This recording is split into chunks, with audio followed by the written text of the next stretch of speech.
Ma'am अजून एक question होता. ओके, आपण आज बघतो आहे most commonly asked questions in Google to a गॅस्ट्रोएंटरोलॉजिस्ट.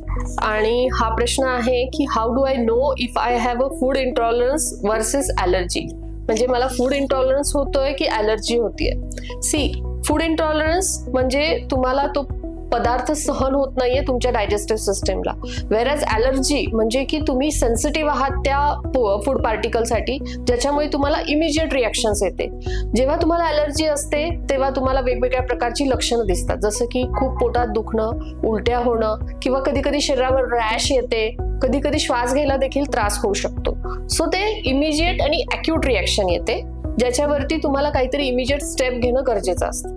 वेरॅज food इंटॉलरन्समुळे थोडेसे नॉन स्पेसिफिक सिम्पटम्स येतात, म्हणजे की ब्लोटिंग होणं, इनडायजेशन होणं, किंवा कधी कधी थोडंसं ऍसिडिटी होणं किंवा पोट साफ न होणं, असे थोडे नॉन स्पेसिफिक सिम्पटम्स येतात. युजली फूड ॲलर्जी काही स्पेसिफिक पदार्थांना असते, जसं की एग्ज आहेत, मिल्क आहेत.